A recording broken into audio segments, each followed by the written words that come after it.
Okay, I'm David Aronchick. I'm a product manager for Google Container Engine. I'm also part of the Kubernetes open source product management group. I say that because I really want to stress this is not a Google project anymore. As you saw today, just a litany of people contributing to the project across the world. Over 50% of contributors today come from not Google, and we're very, very proud of that. And the reality is that, you know, by us being part of this open source Kubernetes product management group, it's just incredibly important for us to say that we are merely a vote. We really want the community to move forward, and so that's why I stress it so much. I want to give you two caveats as you start, which is generally a terrible sign for a talk when the person has to give a bunch of caveats. First, this is a vendor talk. I do work at Google. I'm going to talk about Google Container Engine, which includes things like pricing and other Google hosted efforts. So that makes you feel uncomfortable, you know, please see your way out. The second thing is that, and again, this is a very funny thing to start a talk with, most of this stuff is totally unnecessary for you. Google Container Engine spins up literally many thousands of clusters, unless you plan on hosting a service that spins up many thousands of clusters, which I'd love to help you do. You're probably not going to need a lot of it. That said, we did solve a bunch of really hard problems, help get things scalable in the way that we did it, and we'd love to share it with you to really show you the power of Kubernetes and the power of this scalable setup system that we have. Okay, without further ado. Containers, apparently they're a thing. It's pretty sweet. As you know, containers are merely the first step towards a microservice-oriented architecture. It is a fantastic packaging system. It hermetically seals your requirements on the desktop level, but then the question is, how do you run it in production? Obviously, we have an opinion about that too. That's why you're all here. We feel that Kubernetes, which represents 15 years of experience of Google running containers, or container-like objects anyway, in production, and we took all that knowledge and put it into some of the core concepts of Kubernetes when the folks invented it and spun it out to the world just about 2 years ago, 2.5 years ago. And then finally, Google Container Engine. So Google Container Engine is the focus of this talk. And at the end of the day, Google Container Engine is, no matter what, Kubernetes.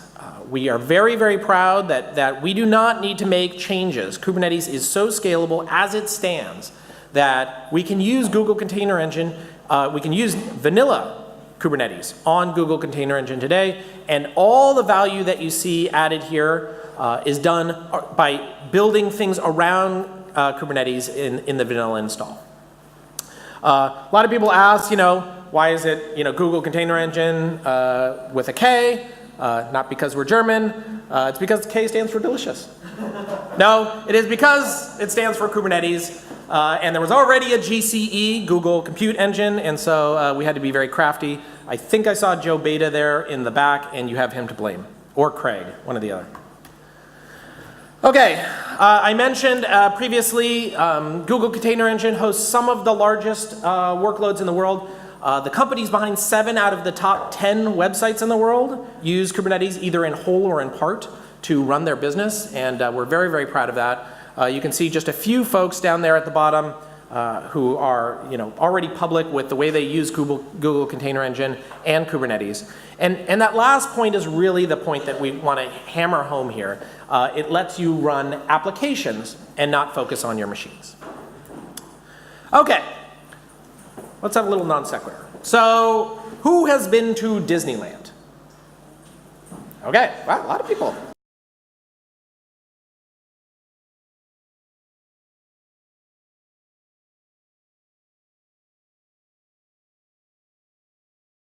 People, but it's really cool. You should get a chance to go if you can. Star Tours is this amazing ride they have there. I put ride almost in quotes because all you do is it's a bunch of people and they walk into a room, a box, maybe about, I don't know, half the size of this. And these 40 people sit there and they have a screen on the front, and you sit there and they move it around in such a way, and all the doors are closed and everything's sealed off, that you really feel like you're moving, you're flying up and down and falling and things like that. It's a really cool experience.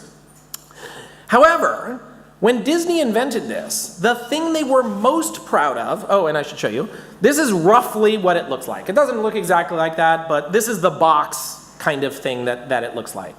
Now, when Disney invented this, they didn't care about the actual ride itself when it came to patenting things. The thing that they valued the most IP around this ride was getting people in and out of the ride. Literally, the migrating of people through the process was where they have all their patents. And in fact, they do a whole bunch of licensing. A friend of mine's an industrial engineer who works over at Disney, and they're very, very proud of this. And the reason is because they solved this problem, a really hard problem. How do you get 40 people into a room and simultaneously get the 40 people who are already in that room out within 30 seconds? Now, I don't know, I'm scanning over here, maybe we have, I don't know, 80 people and 2 doors. Like, I guarantee if I asked everyone to get out of here in 30 seconds, there would be murder. And that's not ideal. But they solved it, and you're kind of like, well, that seems really strange. Why are they so proud of that? It's because it's a really hard challenge, but it's a challenge only when you get to the scale of someone like Disney, where you have to move people in and out every 30 seconds. You got to move, the flow of this is just enormous. For those that are curious, the way they solve it is with 3 things. 1, they have a lot of doors, right? So you can see there are about 8 people per row. They have 1 door for them. If we were going to do that in this room, I don't know, we'd have, 20 doors or something like that? So they have a lot of doors. Then, secondly, they have basically pre-cache. They have exactly as many people as are going to fit into those 8 rows, or those 8 seats, load them up beforehand, before the door even begins, and then once the door opens, everyone flows in. And then they have even more doors on the other side. So the people who come in leave via a different set of doors. It's a really kind of fascinating thing. And so these people over here come in one door and then the other people go out the other side. But that's how they solve it. And this is all like IP that they license all over the place and have patents on. Okay, why have I told you this story? Well, in a lot of ways, this is like Google Container Engine. Google Container Engine is, Kubernetes. Very straightforward to set up. There's processes, there's documentation, there's the absolutely excellent Kubernetes the hard way that Kelsey Hightower has set up. And so if you're setting up one cluster or even several clusters, you're going to solve that set of problems and it's going to be really well scoped. Now, if you're Google and you are setting up, as I said, literally thousands of container clusters, you need to do it in a totally different way, just like they did. It's not just 2 doors, enter and exit the room. You got to set it up. So, in a lot of ways, Google Container Engine is Star Tours for Kubernetes. I'm trying this out. Anyone good? No? All right. All right. So, how did we do this? What are our, 17 doors and lineups to set up? We do basically 3 things. 1, we make it very, very easy to get started through an enormous amount of automation and watching things, and I'll show you how we do that. Second, we monitor your clusters and really simplify the administration of your clusters on an ongoing basis. And third, we supercharge your applications. So what does this look like? I'm going to walk you through this. This is without Google Container Engine, these are the steps you might walk through in order to set up a Kubernetes cluster. It's quite straightforward. Like I said, there are many documents out there that do this. You'll set up a set of resources. You'll exchange some certs and other things. You'll install the necessary packages. You'll make sure everything settles and join the things together. And then, of course, you'll go and you'll tie it all together with your networking. And it takes, a few minutes. And in particular, I really want to call out the work that the folks for KubeADM have done. It's really transformative and made even this much, much easier. However, with Google Container Engine, this is what it looks like. You hit a button. Seems pretty straightforward, right? Behind the scenes, we obviously do a lot, and I'd like to walk you through that. So first, let me just lay out the diagram here. You can see this through the deck lot. Over there you have Google infrastructure. Nobody touches that. That's Google only. Here you have a private Google project hosted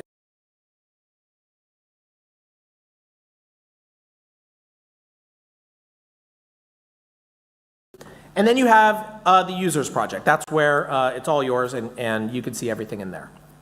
Okay, so number one, we build a disk image. Pretty straightforward. We build it to make pre-cache it with all the things necessary for downloading tools, and also strip out all the things that aren't necessary.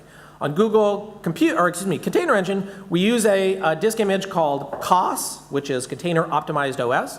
It is optimized for running containers on Google Cloud. It is fairly bespoke to Google Cloud, but it is open source. It's based on Chromium, and you're welcome to download it and take a look at it. Second, we create a set of credentials. So we don't do the credentials as the master comes up or as the nodes come up. We pre-build them and store them in a metadata server that we have on our private infrastructure. Third, we go and we create a master VM. Actually, I'm going to fudge a little here. We actually do a bunch of things in parallel, so just bear with me. But for now, we're just going to say we're doing them serially.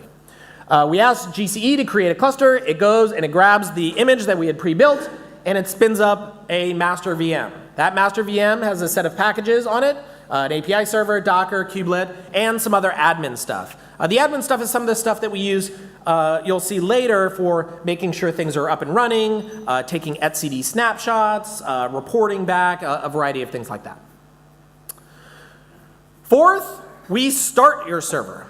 This is actually surprisingly, unfortunately complex. For example, what scheduler do you want to use? What admission controller do you want to use? What auth-n, what auth-z do you want to use? What APIs do you want to involve, including things like alpha APIs? We have a whole bunch of flags that we build into the process here that we have pre-built and are assured that they're going to run great on Google Container Engine. And as we're spinning that up, we grab that metadata, or the cert, from the metadata server that we had set up previously. Okay. Fourth, we create a MIG. Who knows what a MIG is? Who doesn't know what a MIG is? All right. Who knows what an auto-scale group is?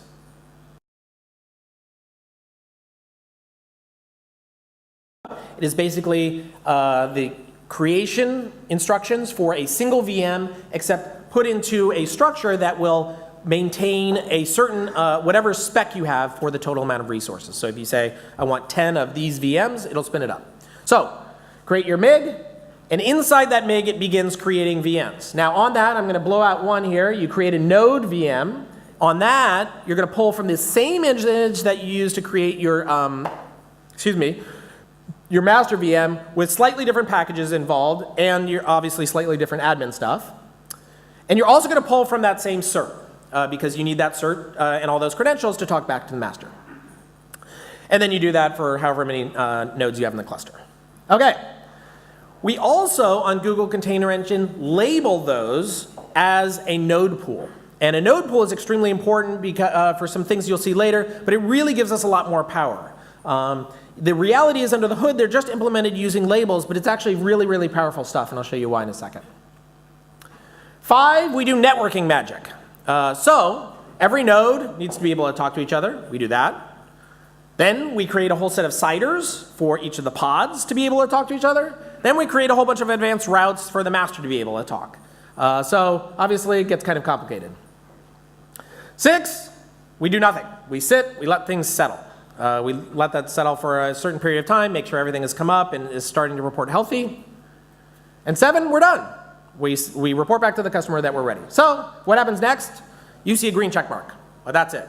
Under the hood, everything happened there. And that usually happens about 3 to 5 minutes. So that is creating a cluster.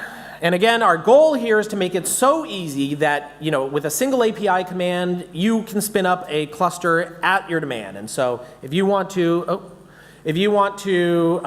spin one up for dev test, if you want to spin one up just for, to test out a new version of Kubernetes, or, you have a brand new zone, it's all the same API works everywhere. Okay, so that's creating a cluster. The second part that I mentioned was adminning your cluster. And it basically breaks down to roughly about 4 things. 1, what do you watch and how do you watch it? 2, how do you upgrade the master? 3, how do you upgrade your nodes? And 4, how do you repair it? And you can see a lot of the steps there. Monitoring is pretty straightforward. Upgrading masters and nodes, very similar, but there's some steps we take through automation. And finally, repair. Unfortunately, that's basically the same as upgrade for now. So with Google Container Engine, on the other hand, we do it all for you. We're going to monitor things. We're going to upgrade your master. Upgrade your nodes is a one-click operation. And repair, unfortunately, it's complicated. I'll get to that in a second. So with monitoring, we have very clean endpoints for watching all the elements that we consider to be part of a healthy cluster. First, there's a WAC component status on the master VM. You can use this today. We watch that. We watch all of the system services and record whatever's going on there. And then we watch all of the individual nodes and the MIG, which has its own health point, and we can watch that as well. Then, if something bad happens, an alert comes in, Google after a certain period of time, and I'll get to this in a second, Google on-call swoops in, and she takes a look, sees what's going on, figures it out, fixes the server, and off it goes. So that's monitoring your server, and again, we take care of it for you.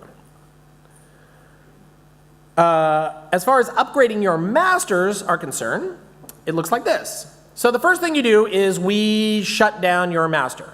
The state at CD is stored on a persistent disk external to the master. So it doesn't matter, we can just get rid of it. However, we do one more thing which is very important, which is in Google Compute Engine, you have the master has a static IP, and the static IP is saved. It's not returned to a pool, it's saved off for reuse later.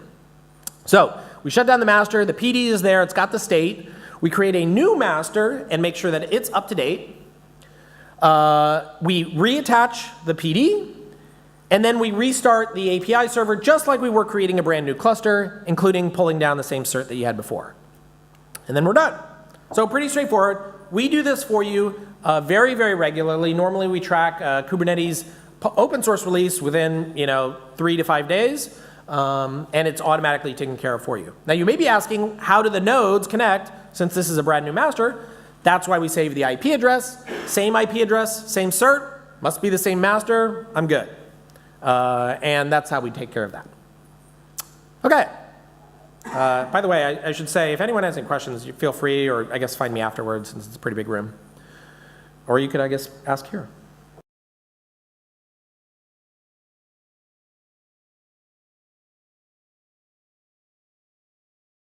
At the end. Okay, so now how do we do nodes? Well, the way you do nodes is we rely on the MIG as our first step. So in this case, what we say is we change the MIG template. So remember, the MIG is just a description of what a VM should look like. And if you change it, but the VMs are still running, nothing happens. So what we do is we change the MIG template and we say, well, you were spinning up 1.5 nodes, now you're going to spin up 1.6. And then we pick a node at random, we coordinate, so nothing new gets scheduled to it. We drain it, so the system now says, okay, I got to schedule this stuff elsewhere. And then we boot it out of the system, out of the MIG.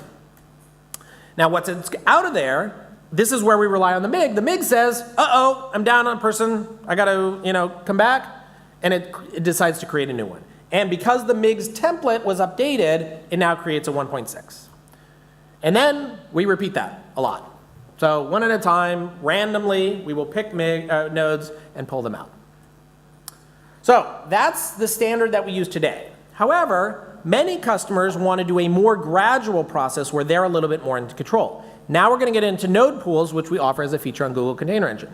So in this case, what you do is you go and create a new node pool. It's a one-line command. You say, I'd like to create a node pool, and I'd like the version of Kubernetes that I'm running in that node pool to be, in this case, 1.6. The MIG says, oh, I'm supposed to have 6 in here. I have none, so I'm going to create 6 new nodes. And then we go to the old, and so let me just stop there for a second. What's happening now is this is all joined behind a single Kubernetes cluster, and the Kubernetes cluster is spreading the work between those various nodes. Now, you can differentially schedule this new node pool. You can test out new things there. You can prevent your existing workloads from ever scheduling to something like that. But by doing this, you're in a single Kubernetes cluster, and it gives you the power to test it out. You can do canaries, you can do sample testing, or you can just do straight blue-green and split between the two and just watch your logs. Once you're happy and everything is working properly, you go and you peel off those nodes one at a time, just like you saw before. and then you destroy the MIG, and presto, you're up with no downtime. Okay? So that's upgrades. Let's get to repairs. Repairs, there's nothing, I'm afraid. Until now. So we are proud to announce, as of December, we had auto upgrades, so for your nodes, which you saw there. And as of just 3 weeks ago, we launched auto repair into beta. And I'll walk through what these look like. The two are, like I said, auto upgrades simply watches your nodes, ensures that on a regular basis they are kept up to speed exactly the same way as your master does. It is a fairly coarse tool right now. It's new. We don't have things like Windows and things like that for upgrades. So you'll probably want to use auto upgrade in places where they aren't stateful apps and things can die at any time. That said, we've heard lots of feature requests, and this is going to advance very, very quickly over time. With repair, we're going to watch your nodes and take repair action on them on your behalf. So enabling auto upgrade, you can see there, incredibly straightforward. This is the command line for enabling it. You can do it either on a new cluster or on a new node pool, so you can try it out, as I was showing you earlier. And enabling it on a new cluster in the UI is literally a drop-down. For repair, these are the things that you watch while we're doing repair. And the repair communication is also communicated to the master. So if a node begins to misbehave, the master can take action and say, like, I don't want you to schedule anything new to that. Now, to be clear, there are instances where we're not going to be able to do that. For example, if your kernel is panicking, or there's a network partition and we literally can't communicate with the node, there's nothing we can do. But for many cases, this will work great. So enabling auto repair looks just like auto upgrade, very, very straightforward. You can do it either on a new cluster or node pool or an existing one. It's just an attribute. And then for the UI, same deal. Okay, so we're through creating clusters, we're through monitoring clusters. Let's show about running your applications. Without Google Container Engine, there's basically 4 big things that you're going to want to do. Starting your application, that's easy. That's taken care of by Kubernetes, but there are things that you can do there. Configuring your load balancer, you need to get network traffic to them. You'll need to wire up your applications for logging and wire up your applications for monitoring. With Google Container Engine, it's the same as doing it yourself, except you get an enormous amount of flexibility here. So in this case, you can dictate the type of node you like in any various specifics. For example, persistent disk, you could ask for SSD. You can use preemptible VMs. If you have batchy workloads that don't mind being killed in 30 seconds, you can do that. You can use custom machine types where maybe you have an enormous amount of RAM, enormous amount of CPU. That shape is available to you. You can use multiple node pools, and that's literally a checkbox for selecting how many node pools. You can test out alpha clusters, where we'll spin up a cluster with alpha APIs enabled, and it will automatically use it. Those clusters are not upgradable, and they will be killed in 30 days, but they're perfect for testing things. And I want to highlight auto-scaling. So auto-scaling comes in 2 forms. There's auto-scaling your pods, and there's auto-scaling your nodes. Auto-scaling your pods is something that's supported today in open source through the horizontal pod autoscaler. You can see how you do this here using the straight kube control command. You'd like to auto-scale based on CPU. Right now it's just CPU and memory. Custom metrics are coming shortly. Additionally, Google Container Engine does publish, or excuse me, Kubernetes publishes the signal for adding additional nodes to your cluster, and it's up to the individual cloud provider to support that. Of course, we do support that on Google Container Engine, where it will scale up if you're out of CPUs. That is, let's say you have 10 pods that are trying to schedule against 10 CPUs, and you add an 11th. The system will report it needs an additional CPU, and it can take action on that. Or scale down. And again, down is a very gradual one. We're very, very sensitive to not doing that too quickly because we want to make sure that things don't die. So if you go and you test this and you leave it up for, I don't know, 20 minutes and it doesn't scale down, you think it's broken? No, it's not broken. Just be patient. And you can see how to enable that there. And then, like I said, custom metrics will be coming soon. So you could scale up based on things like queue length or free handles on your disk or something like that. Okay, so that's creating a cluster. As far as wiring up your node your network traffic, this is where Google Cloud really begins to shine. So Google Container Engine, obviously, as you publish services, automatically connects to Google Cloud Load Balancer. We create services on your behalf, on the ports that you specify, take care of all that for you. But we're now getting into real magic, and that is where you talk about federated ingress. So is anyone familiar with federation? Not a ton of people. The idea behind federation is that you're able to take multiple clusters and have them join together such that you can control them all via a universal control plane that sits over the top. That's not spreading workloads across each, but you have a single API that allows you to control all these clusters simultaneously. This is incredibly powerful. This is how we operate internally to Google, and will really enable you to work against things like multiple zones. Maybe you want to spread your workloads between Amazon, Google Cloud, DigitalOcean, Azure, so on and so forth, so that you have more than one cloud available to you, adding your on-prem. This is all possible, and it makes it much, much easier to accomplish that. Federated Ingress is where you issue a single command across all of the clusters under your control and have them all be able to handle the inbound traffic and route them properly. And let me show you how crazy magical this is. So first, steps for using federated ingress. First, I'm going to use Google Container Engine. Sorry, you got to do that right now. Second, you create a federation, and this is as simple as a couple line command using a brand new tool called kubefed. You should go check it out. Third, you create a Google global endpoint. This is how you do it on Google Cloud. You simply say, I'm going to create this IP address. It is globally resolvable. This is the name of it. In this case, it's called my ingress, and I add a flag.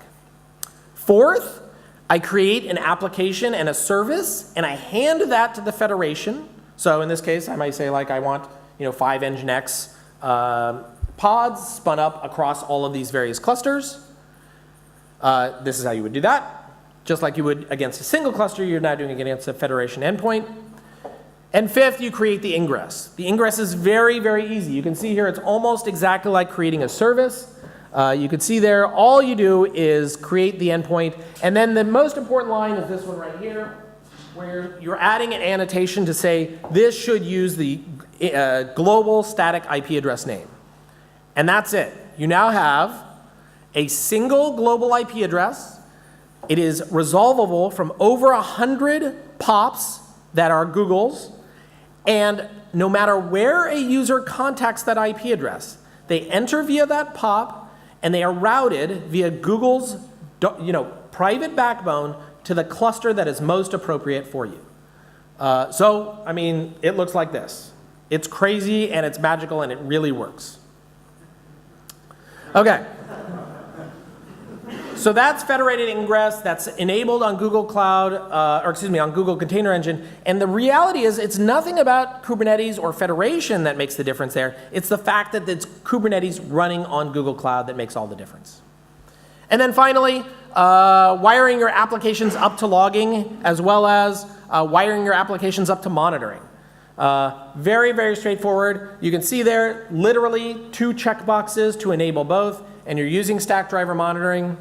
And what it does is it introspects into your cluster and figures out, it collects all the logs, whether or not it's system, whether or not it's default logs, just standard out. It understands things like cluster names, so you can do multiple clusters, multiple zones, all built in there by default, and a single aggregation point. Okay, but wait, there's more. An additional thing, which I'm not going into here, is all the ways that we actually roll these things out and manage them.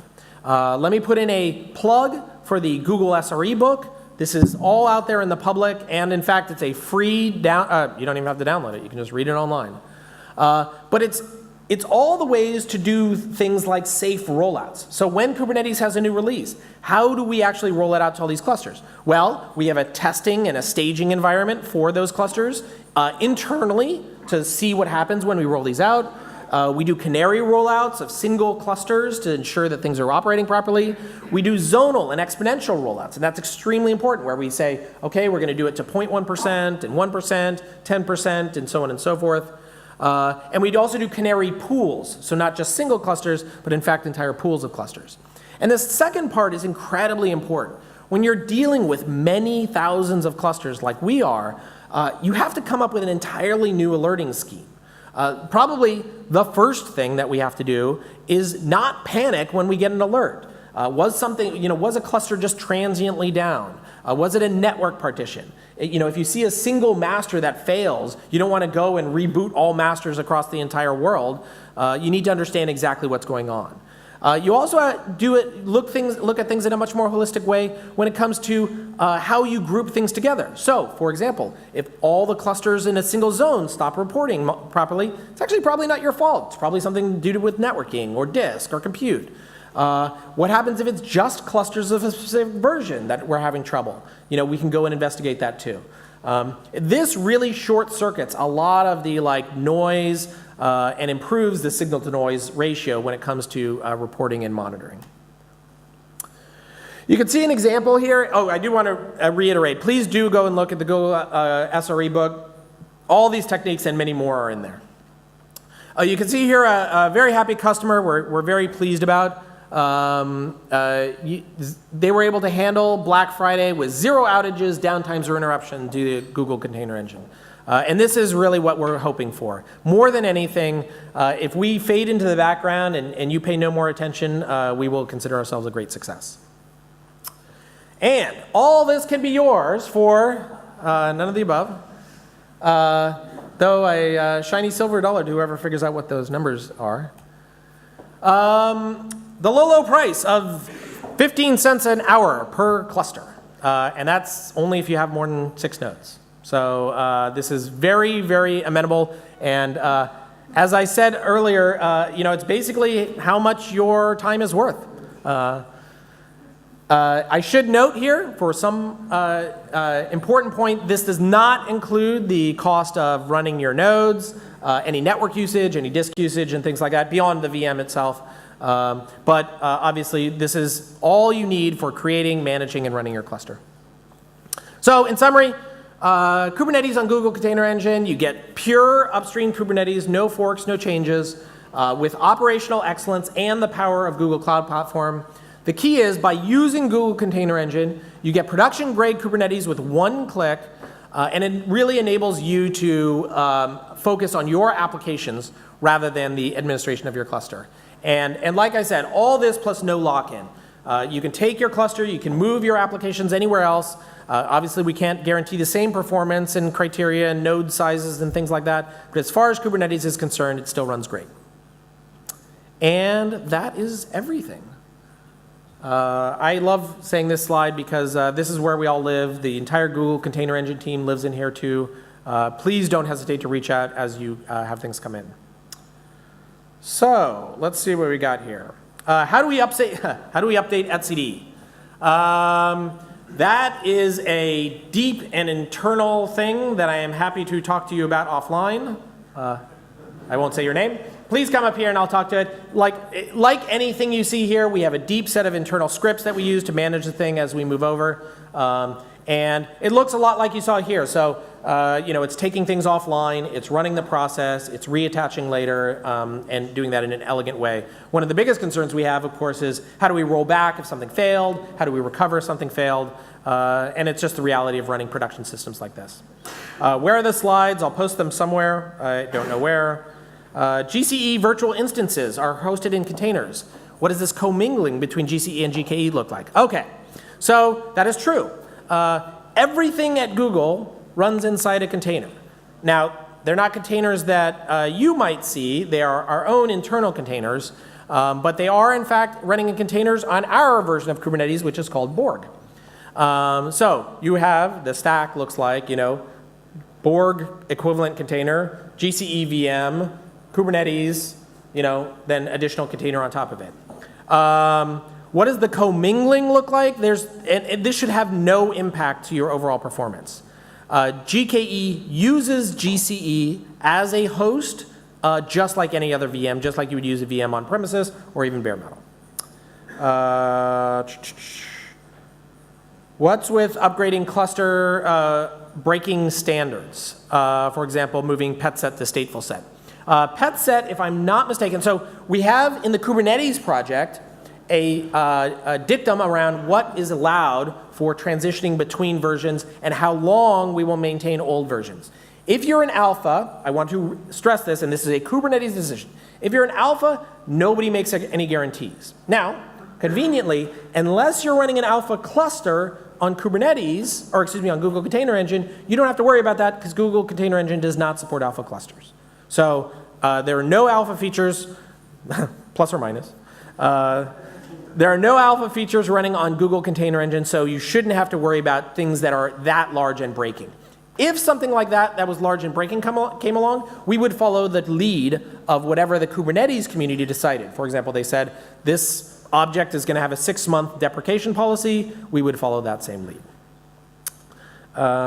Seems to work. Can you unbutton one more button? No. Master. Does the master use a single node etcd cluster? It does. It does. And we are OK with that because we watch it very closely. That's basically it. Why do you use the VM for the master and don't deploy the Kubernetes master on a Google internal cluster as a pod? You shouldn't. I know that it is well known that we run everything inside Google Container Engine as, or excuse me, everything inside Google as a cluster, or excuse me, in a container. But you can't think about Google Container Engine as having any visibility into that underlying infrastructure. It's just totally, totally separate. Think of the fact that it's running inside a container as purely an implementation detail. It could be, gremlins from Mars running it for all that matters. Have you thought about master? No. We have. Sorry, I'm reading it and answering right now. Have you thought about running the master inside a Kubernetes cluster instead of a dedicated VM? Yes. We have very deeply investigated doing self-hosting Kubernetes, as you see here, so Kubernetes on top of Kubernetes. We continue to investigate it, and I still think that we're going to make that decision eventually, but it's, again, just think of it as an implementation detail. To some degree, it would just be for our own satisfaction that we were running Kubernetes all the way down. There's only one master in the cluster. Yes, there is only one master in the cluster. This is, what we call regional clusters is something we are constantly investigating. If you have a request for regional clusters, we are happy to talk to you, and please do come talk to me. Let me say additionally that regardless of whether or not there's one cluster or multiple clusters, the thing to watch for is what's called our SLA, our service level agreement. And we have a 99.5 service level agreement, something on the order of 5 minutes of downtime a month, I believe. And that is inclusive of things like master downtime for upgrades.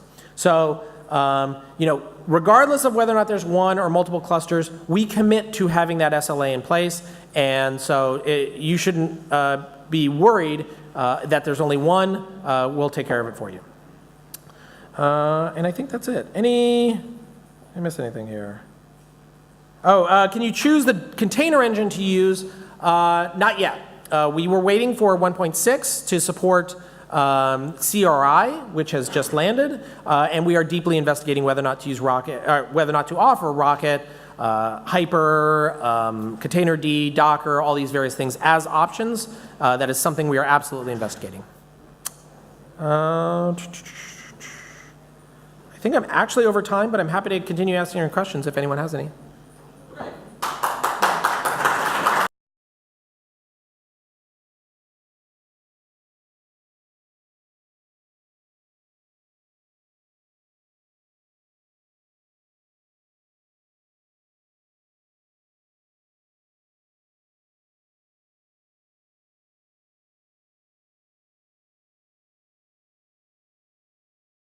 Signal as a scaling event when the master hits a certain size, or when the cluster hits a certain size, will go up to a larger master to be responsive and ensure that you're still able to have the responsiveness of the API master that you want.